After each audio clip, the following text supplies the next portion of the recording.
Digital भुगतान के मामले में भारत है दुनिया में नंबर 1। भारत का यूपीआई यानी यूनिफाइड पेमेंट्स इंटरफेस दुनिया में लगातार लोकप्रिय हो रहा है और बढ़ता जा रहा है।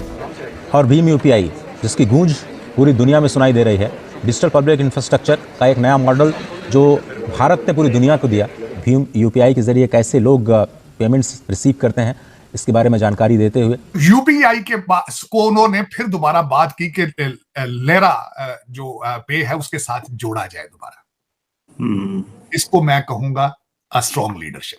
देखिए, वो हर जगह हर तरफ ये बता रहे हैं कि हमसे बढ़कर कोई नहीं है और हम जो करना चाहते हैं वो कर रहे हैं और हम वो करेंगे।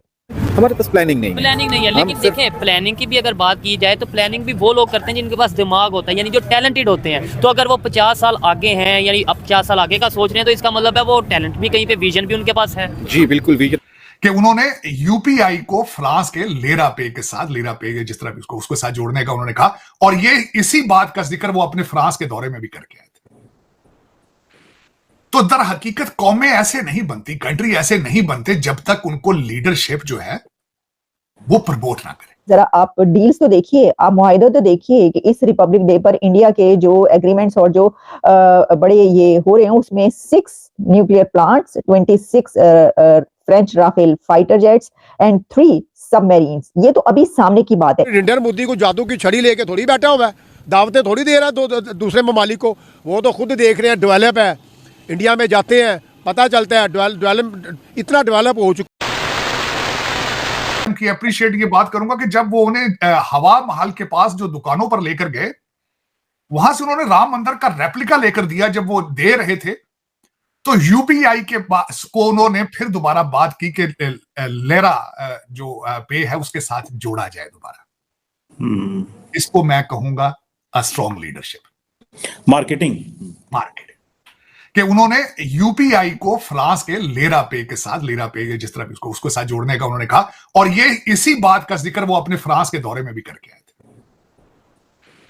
तो दर हकीकत कौमें ऐसे नहीं बनती, कंट्री ऐसे नहीं बनते जब तक उनको लीडरशिप जो है वो प्रमोट ना करे, वो जब तक प्रमोट ना करे उनको। और मैं दुख के साथ कहूंगा कि आज मेरे वतन अजीज के अंदर नवाज शरीफ साहब के जलसे में जिंदा शेरों को तो लाया गया है, चीते भी लाए गए हैं, लेकिन किसी के मुंह से 2 लफ्ज नहीं निकलते कि मुल्क को पांव में किस तरह खड़ा करना है, इकॉनमी का क्या होगा, कौम का क्या होगा। लेकिन मोदी ने वहाँ पे आईटी सिस्टम दिया। मोदी ने उन लोगों का लिविंग स्टैंडर्ड इतना हाई कर दिया हुआ है कि आप वो यूरोपियन कंट्रीज का मुकाबला करते हैं। अच्छा, हमारे पास क्या है? अच्छा, सीख सकते हैं, समझ सकते हैं। मतलब अगर दुनिया का कोई भी कंट्री आगे डेवलपमेंट की तरफ जा रहा है, इंडिया हो, चाइना हो, या कोई भी जो हमारे साथ थे और आज बहुत दूर चले गए हैं, आज तो हम उनके साथ अगर कंपैरिजन भी करते हैं तो वो भी गुस्सा करते हैं कि भाई हमारे साथ आप कंपैरिजन ना किया करो। जैसे मैंने आपको बताया कि फ्रांस कई डेकेड से इंडिया के साथ जो है ये जो खास तौर पर डिफेंस की डील्स जो हैं वो करता रहा है, और इसमें जो है उसने एक मर्तबा इंडिया ने वहां से फ्रांस से जो है ऐसे खरीदी हैं अपना जो असलहा है, और इसके अलावा भी जो भी उनको जरूरत होती है इस हवाले से। और सिर्फ यही नहीं बल्कि इंडिया में ट्रांसफर हो रही है टेक्नोलॉजी, यानी ये जो आप देख रहे हैं और सुन रहे हैं कि ये तमाम उनको डिफेंस की सपोर्ट की जा रही है, उसमें इसके साथ उनकी टेक्नोलॉजी भी इंडिया ने कहा है कि हमें ट्रांसफर करो, तो उनकी टेक्नोलॉजी भी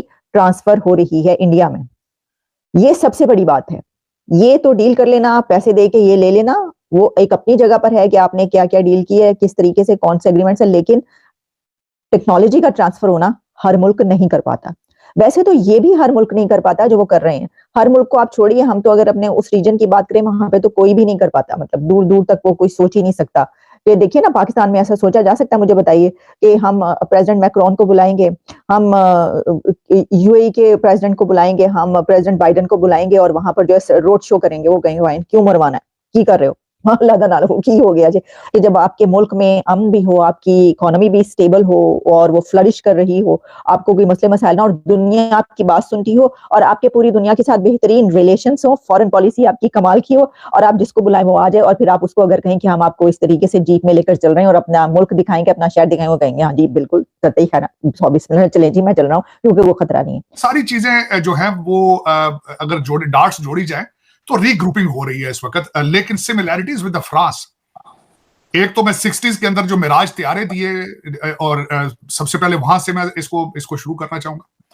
उसके बाद आपको पता न्यूक्लियर फ्यूल जो था वो 1982 में देना था अमेरिका ने, लेकिन वो बैकआउट कर गए, फिर फ्रांस ने दिया उनको। तो फ्रांस के साथ उनके रिलेशनशिप जो है वो, और इस दफा भी वो 6 न्यूक्लियर प्लांट जो है वो दे रहे हैं इंडिया को, ये बात चल रही है।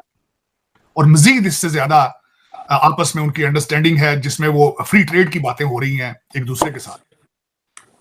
और उसमें वो जो मैक्रॉन है काफी एक्सपेक्टेशंस लेकर आए हैं। तो जब मैं अपनी तरफ देखता हूं तो दुख होता है, और तो कोई और वो मेरा फिर ये एक यही मैं इसी बात पे जख्मी हूं कि दुनिया का हर कंट्री जो है वो हमारे पास से गुजर रहा है हारन देकर। वो तो और जहाज लग गया, वो लैंड किया उन्होंने राजस्थान, जारी बात है पाकिस्तान से तारड़ साहब गुजरे होंगे, तो तू हारन में जाके डर गया। हारन बजा, हर कंट्री हारन बजा के गुजर रहा है, और हमको वो कहते हैं शर्म हमको मगर नहीं आती। और तारीफ करूं क्या भारत की, जिसने आगे 10 से 12 साल में इंडिया का नक्शा ही चेंज कर दिया। और वो कंट्रीज़ जो हैं, जो डेवलप कंट्री हैं, जो स्टेबल कंट्री हैं, जो कहती थी कि हम ही हैं, हमने अपना ही लोहा मनवाना है, और उनका जो है इंडिया भी जो है ना वो कहता था कि ये वाकई कंट्रियां जो है ना ये डेवलप कंट्रियां हैं, ग्रो करने वाली कंट्रियां हैं, माशाल्लाह ये हम कोशिश करेंगे कि हम इनके पास आएँ। लेकिन इतना मजबूर कर दिया नरेंद्र मोदी साहब ने। ऐसे लीडर जो है ना वो सदियों में एक दो आते हैं, और मेरे ख्याल में इंडियन ऑडियंस को मैं कह रहा हूँ कि अगर ऐसा सच्चा पक्का अच्छा लीडर मिल जाए ना तो उसको खोना नहीं चाहिए।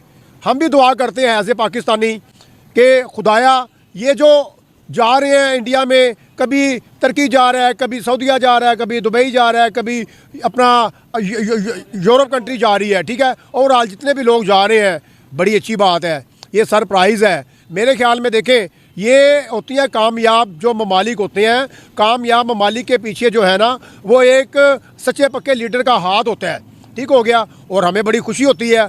हम कम से कम उनकी कॉपी भी नहीं कर सकते। वीडियो देखने के लिए धन्यवाद दोस्तों। आशा करता हूँ कि आपको यह वीडियो पसंद आया हो। अगर आपको यह वीडियो पसंद आया हो तो प्लीज़ इसे लाइक, शेयर और सब्सक्राइब कर दीजिए। वंदे मातरम, जय हिंद।